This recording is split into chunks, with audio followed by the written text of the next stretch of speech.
অনেক সময় আমি আপনাদেরকে বলি যে ভাই এইটার মাধ্যমে আপনারা যদি গেমিং করেন, মানে আমাদের 5-in-1 গেমিং কম্বোর মাধ্যমে, যাই হোক এই প্রোডাক্টের প্যাকেজটা নষ্ট হয়ে গেছে, তারপর আমি আপনাদেরকে দেখাই, আমার কাছে যেটা আছে আমি ওটাই দেখাবো আপনাদেরকে। ব্যাস, বর্তমানে আমরা এই প্যাকেজটাই আমি আপনাদেরকে বেশি দিচ্ছি। যাই হোক, মেন কথায় আসি। অনেক সময় আমি আপনাদেরকে বলি যে এটার মাধ্যমে যদি আপনারা গেমিং করেন, আপনার পিসির স্কিলটাকে বাড়াইতে পারবেন। কেন এটা আমি বলি অলওয়েজ আপনাদেরকে। তো আসলে আপনারা আপনাদের যে ভবিষ্যতে যদি কেউ চাচ্ছেন যে একটা পিসি বিল্ড করবেন, পিসি যদি আপনি পিসি ইউজই করেন ভাই, সেক্ষেত্রে আপনার অবশ্যই মাউস এবং কিবোর্ড চালানোর একটা এক্সপিরিয়েন্স থাকা লাগে। তো এই এক্সপিরিয়েন্স সিস্টেমটা হচ্ছে, বিষয়টা হচ্ছে এমন, আমি আপনাকে যদি একটা সিম্পলি উদাহরণ দিয়ে বলি, সাপোজ আপনি একজন ভালো বাইক রাইড করতে পারেন, বা সাইকেল রাইড করতে পারেন, বা ভ্যান চালাইতে আপনি পারেন। কথার কথা উদাহরণ, সাপোজ আপনি বাইক রাইড করে যাচ্ছেন বা সাইকেল চালাই যাচ্ছেন, হঠাৎ করে আপনার সামনে একজন মানুষ চলে আসলো, ইনস্ট্যান্ট আপনি কি করবেন? আপনি কিন্তু এটা ভাবেন না, আপনার ব্রেন অটোমেটিক কিন্তু গাড়ির ব্রেক চাইপে ধরে, তাই না? ব্রেন অটোমেটিক এই জিনিসটা করে। বিষয়টা হচ্ছে এমন। আমি যদি আরো একটা উদাহরণ আমি যদি আপনাকে দেই, আপনি বাজার থেকে আপনার বাড়ির দিকে যাচ্ছেন, ফোন চাপতে ফোন টিপতে বাজার থেকে বাড়ির দিকে আপনি যাচ্ছেন। আপনি যদি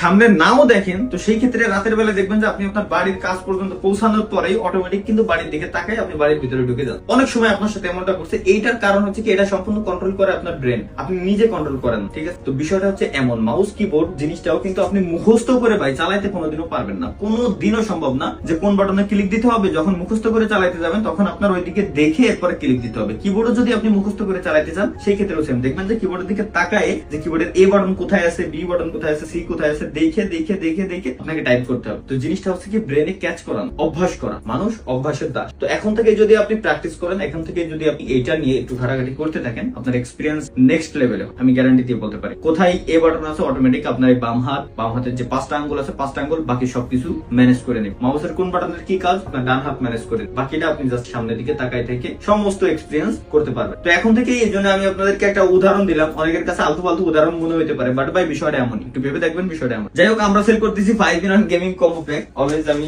ফানি ভাবে আপনাদের সামনে উপস্থাপন জিনিসগুলো করি, যদিও আজকে একটু উদাহরণ দিলাম। তো এইটা হচ্ছে আমাদের মেইন কন্ট্রোলার। এর সঙ্গে আমরা একটা মাউস, প্রফেশনাল গেমিং মাউস দিয়ে থাকি, প্লাস হচ্ছে প্রফেশনাল একটা গেমিং RGB কিবোর্ড আছে এটার ভিতরে, প্লাস আছে মাউস প্যাড আছে, এই যে একটা কিবোর্ড আছে, দেন আছে মাউস প্যাড এখানে। ঠিক আছে? আর সাথে তো প্যাকেট আছে। যাই হোক, এটার মাধ্যমে আপনারা ভালোভাবে গেমিং এর পাশাপাশি মোবাইলও চালাতে পারবেন। মানে একটা আপনার কাছে যদি একটা অ্যান্ড্রয়েড মোবাইল থাকে ভাই, ওইটাকে সম্পূর্ণ আপনি কম্পিউটারের মতো আর কি ইউজ করতে পারবেন, গেমিং ও করতে পারবেন। এখন লাস্ট আরো একটা কথা বলে দিই, অনেকে আপনাকে বাজারে হয়তো 1400-1500 টাকায় অনেক প্রোডাক্ট অফার করতেছে, আমরা দেখতেছি। প্যাকেট আমাদের এই যে এটা ইউজ করতে, তারা এসএম প্যাকেট ইউজ করে, সেম প্যাকেট, বাট যে ভিতরের কন্ট্রোলার তারা মিক্সেসি প্লাস এবং X8 এই দুটো দেয় না। তারা আপনাকে ধরায় দেয় কি জানেন, M1 Pro, যেটা হচ্ছে আজ থেকে প্রায় 7-8 বছর আগের মাল। ওটা হচ্ছে ভাই, ওটা দিয়ে আপনি গেমিং করতে পারবেন। সোজা সাপটা কথা, আমি ভাঙ্গে না বললাম, ওটাতে আপনি গেমিং করতে, ওটাতে যেটা হবে ওটার কাজই টোটালি আলাদা, ওটাতে গেমিং করার জন্য। দ্বিতীয়ত কথা হচ্ছে